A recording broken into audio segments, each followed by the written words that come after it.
Olá, tudo bem?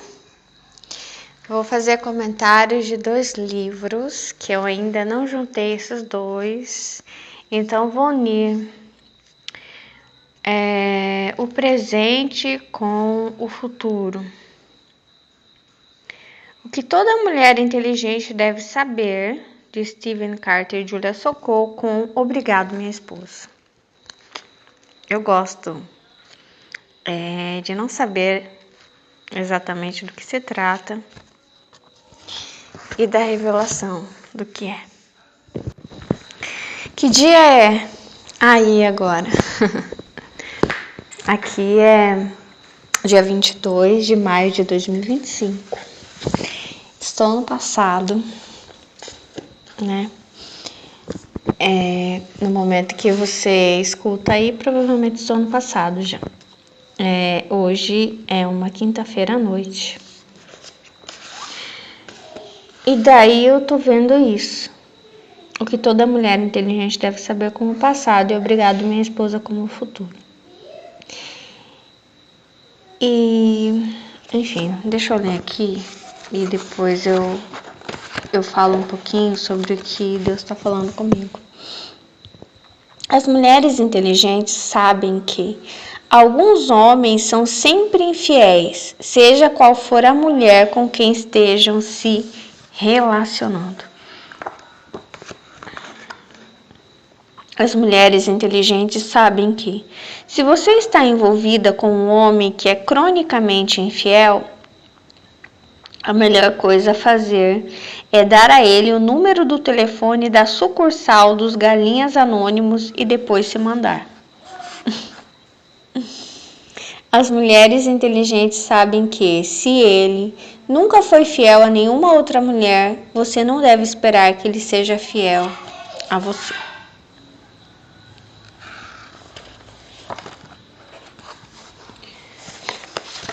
O oposto também pode acontecer, tá? Eu digo,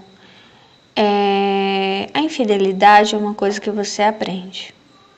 A infidelidade, a promiscuidade, como qualquer outro vício, entendeu?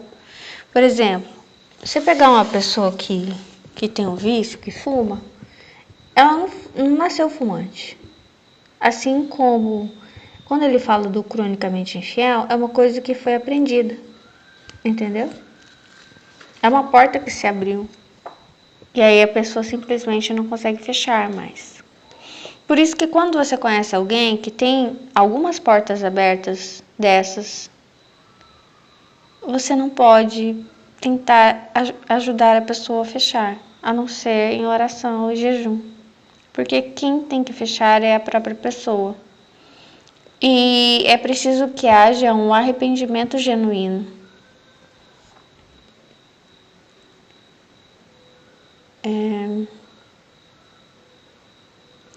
Aqui, o autor, os autores, né, são 2 autores desse livro, eles vão tentar explicar um pouquinho o porquê dessa infidelidade.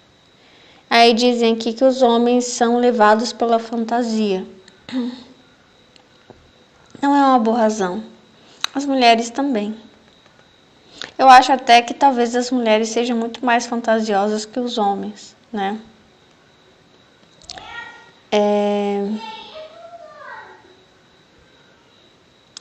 Essa frase é boa. Não é seguro seguir um homem que se deixa conduzir por seus órgãos genitais.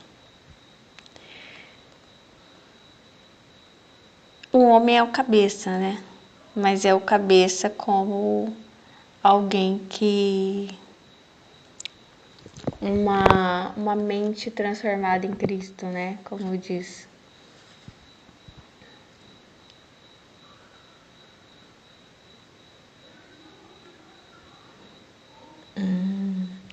Essa frase aqui, eu não sei, eu não concordo. Os homens que são cronicamente infiéis são também cronicamente descuidados em relação à possibilidade de serem pegos. Isso faz parte da excitação. Eu acho que não. Eu acho que não. Principalmente quando eles nunca foram pegos, a não ser quando Já houve uma traição, segunda, terceira, quarta, eu acho que aí eles realmente percebem que você não vai deixá-lo. Então começam a não se importar mais que você veja. Mas até então, quando um homem tem medo de te perder, ele vai esconder. E vai fazer bem escondido. O histórico sexual de seu parceiro é um dos principais indicadores de seu comportamento sexual no futuro. Por isso eu falei. O passado, o presente e o futuro. Ou passado e futuro. O fato de um homem criticar homens que traem suas parceiras não significa que ele não faça isso. Na realidade, às vezes é um indício de que ele faz. Não sei.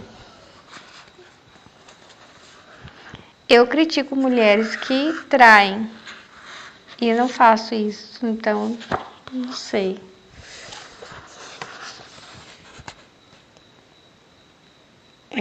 A pessoa pode fingir um comportamento? Pode. Pode dizer uma coisa na sua frente e ter um outro comportamento. Pode dizer que acha importante a fidelidade, mas de fato não acha. Pode. Pode fingir arrependimento? Também pode. Enfim, a pessoa pode fingir tudo que quiser. Tudo. Inclusive fingir tudo de tudo. Pode fingir por 20, 30 anos? Pode. Só que as pessoas sempre dão sinais, né? De que não se arrependeram de fato, entendeu? Como eu não falei, não me apresentei, eu sou Melissa, eu sou cristã, uma pensadora, então a gente precisa ter passado por um processo de arrependimento dos nossos maus caminhos, entendeu? Porque ser cristão não é falar bonito, não é ler a Bíblia, é ter passado, eu assim entendo, por um processo de arrependimento genuíno.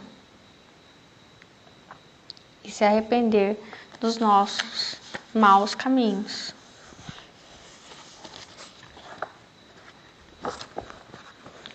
E todas as coisas, não importa quais sejam,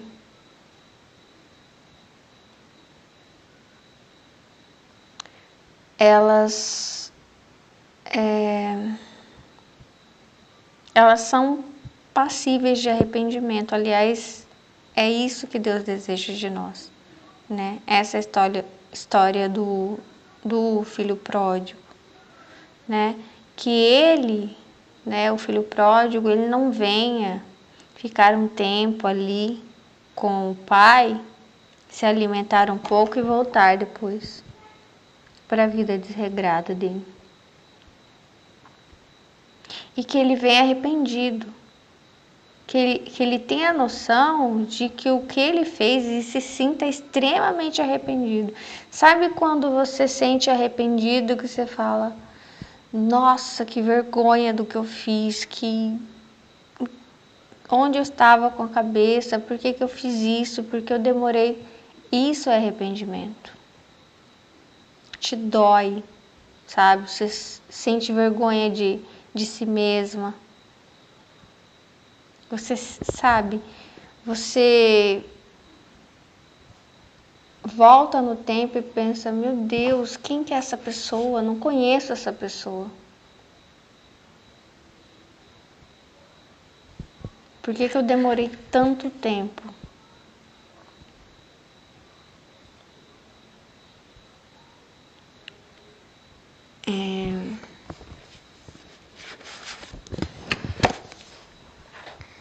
Aí, agora, só que uma coisa é o seguinte, ali está falando de uma mulher fiel e um homem fiel. Uma mulher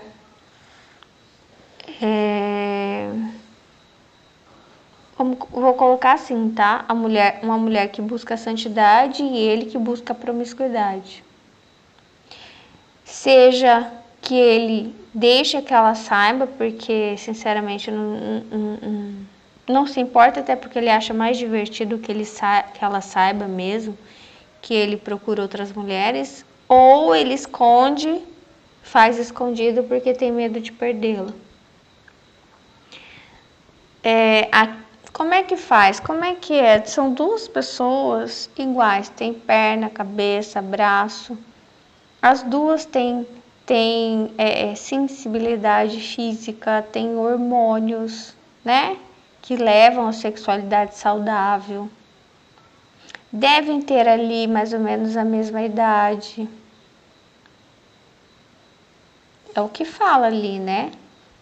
De dois, vou colocar assim, namorados, porque ela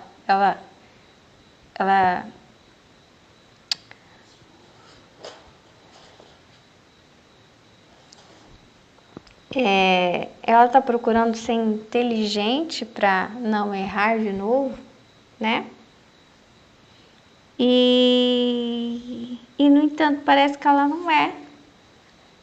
Ela não é, né, inteligente, porque aquilo que está, apesar, sabe, de todos nós sermos iguais, aquilo que passa na nossa mente é completamente diferente, a nossa formação. Por isso que eu falei para vocês que nós somos como um pão, um alimento, que ele vai se formando, ele vai se compondo. Eu acredito que a alma, ela é química, mas é de outro tipo de composição. E conforme você vive essa estrutura, ela vai, sei lá, vai mudando. E você não consegue tirar.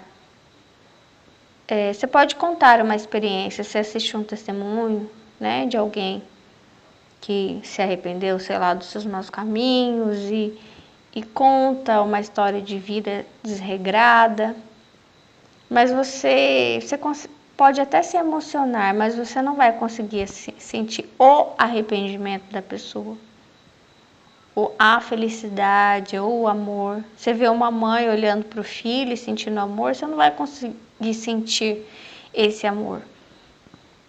Você vai entender o que é aquilo, aquela cena, mas não sentir em si. Então, por isso que dizem a salvação individual. E você não consegue tirar as regras de dentro da sua mente e colocar na mente do outro. É impossível. Você não pode cobrar que o outro entenda da mesma maneira que você ou tenha passado pelo mesmo processo que você. Por isso que a pessoa tem que vir pronta. Tem que vir pronta, uma pessoa remida, lavada, uma pessoa arrependida, né? E aí, aqui no Obrigado, Minha Esposa, a propósito, tem um agradecimento aqui comigo, guardado, que não pode ser esquecido. Logo que nos conhecemos, eu quis apresentar você e com quanto orgulho a todos os meus parentes e amigos. Quis mostrar você a todas as pessoas que faziam parte da minha vida. Queria que todos vissem e participassem da minha felicidade. Queria mostrar a eles como você era bonita, inteligente, elegante, alegre, simpática, amorosa. Queria mostrar quem eu estava amando, quem estava me amando e quem andava fazendo de mim um novo homem. Comecei pelos mais próximos, e o que para mim deveria ser uma comemoração acabou provocando momentos de tensão e constrangimento. Algumas dessas pessoas agiram com desprezo, como se a ignorassem. Uau, olha, fiquei triste, confuso, mas você me fez compreender que, na verdade, essas pessoas estavam incomodadas, sofrendo, e que o desprezo que manifestavam a você era a maneira de me mostrar quanto sabiam que você já fazia parte da minha vida, temiam que você me roubasse delas. Nossa, deve ter sido bem difícil para ela, né?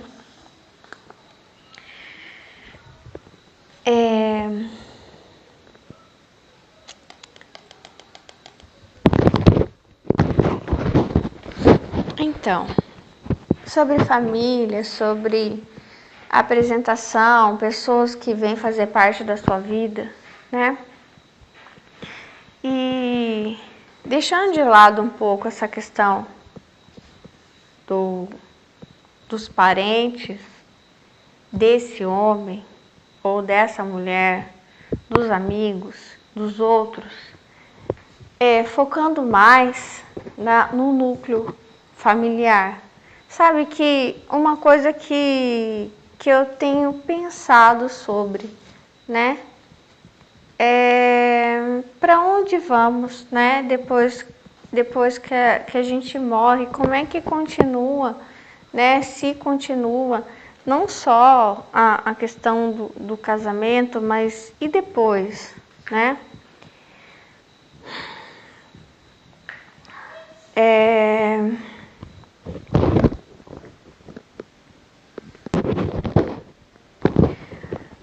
A salvação individual, né?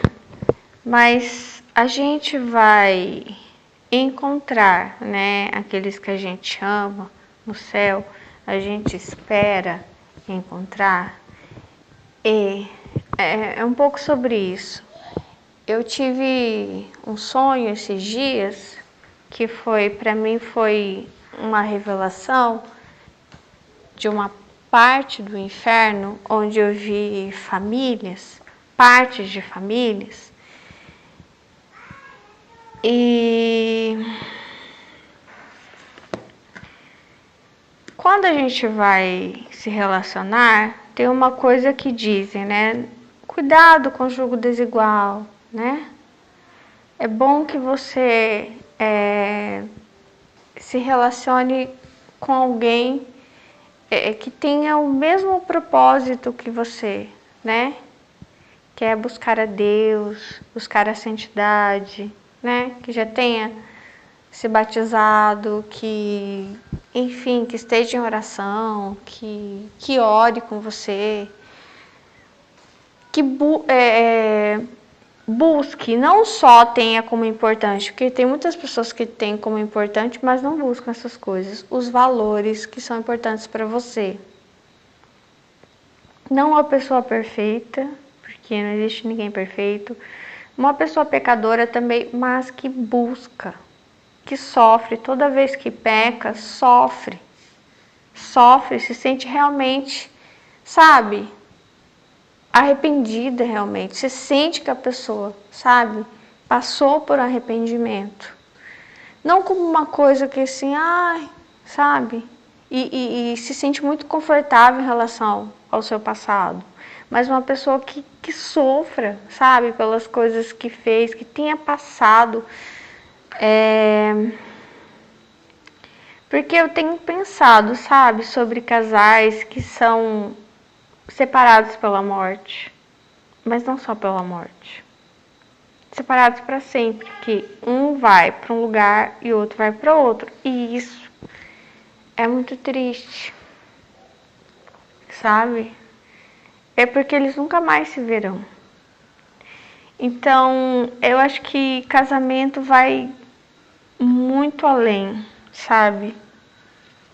Então, quando você busca alguém que não tenha julgo desigual, quer dizer, não que a pessoa não precisa ser igual a você, ela só precisa buscar o mesmo que você.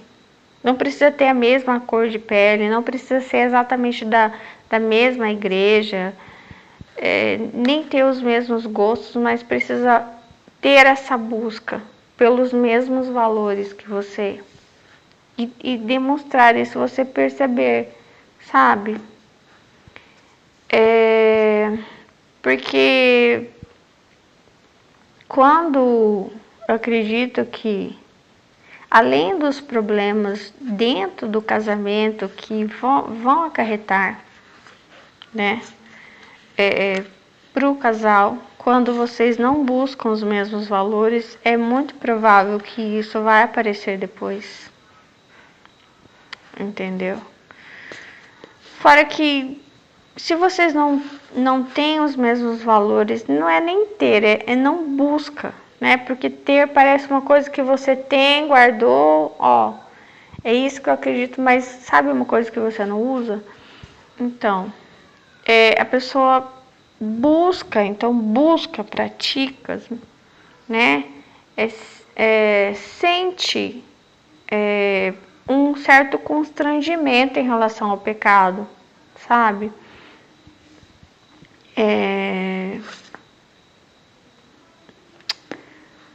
Você não vai talvez sentir,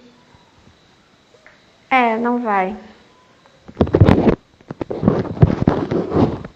Não é que você não possa ter uma vida normal, mas não vai ter um avivamento e intimidade espiritual, é isso. É intimidade espiritual. Não vai ter essa presença do Espírito Santo. Tem uma frase da Bíblia que diz que a mulher, como se a mulher de Deus, ela salva o marido, ela limpa o marido, ela alcança o seu esposo através da sua atitude. Eu não acredito nisso. Você pode influenciar, mas a decisão sempre é da pessoa. Entendeu? Igual, por exemplo, se vocês dois precisam de vitamina C, você toma um suco de acerola por você e por ele. Todos os dias um copo, sei lá, de suco de acerola, que a acerola tem uma alta concentração de vitamina C, né? Será que ele vai ficar com vitamina C? Não vai. Não vai. Pode orar, não vai. Então, assim, tem que ser dele. Não adianta. E daí, esses casais, eles são bruscamente separados com a morte. Não é só a morte física, entendeu? Porque eles são separados. E aí não se reencontram mais. E isso é uma coisa muito triste, né?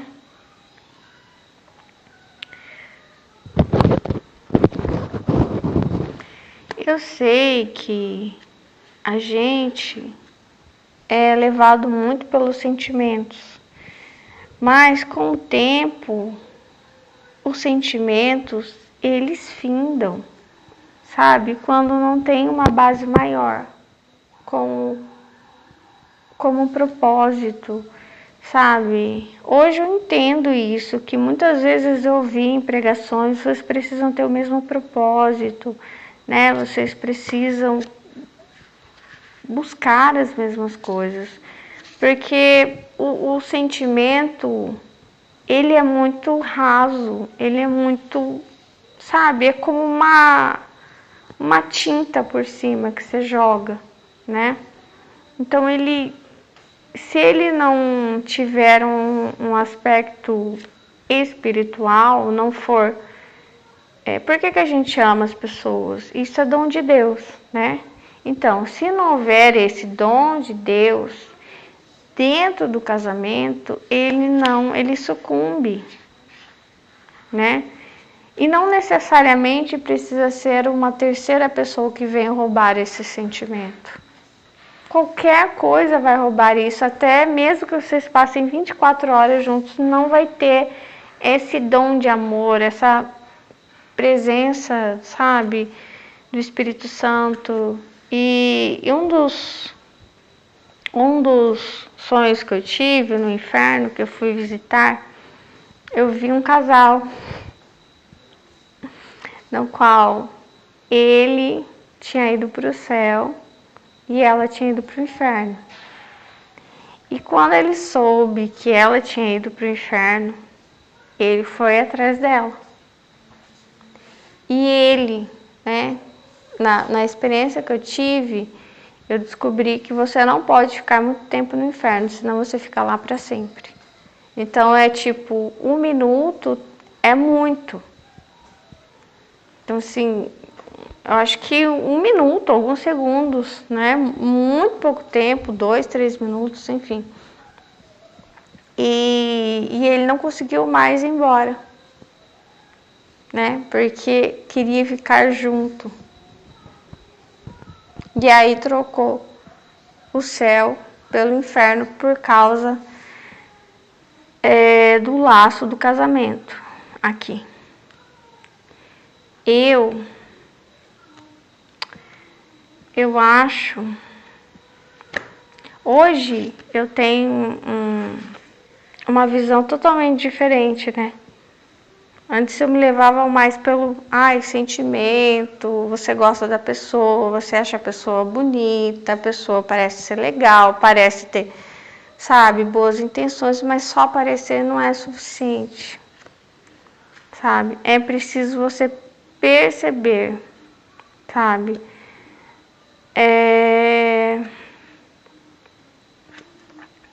Perceber isso, sabe? Que vocês têm os mesmos valores, que vocês têm as mesmas buscas, e a presença do Espírito Santo, sabe?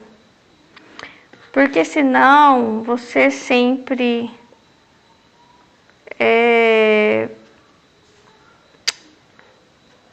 que Deus me falou, não se pode lutar contra a escuridão, você só acende a sua luz.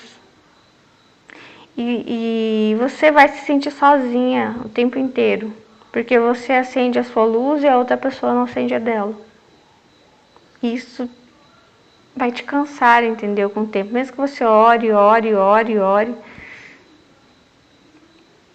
que 2 pessoas juntas, unidas, né?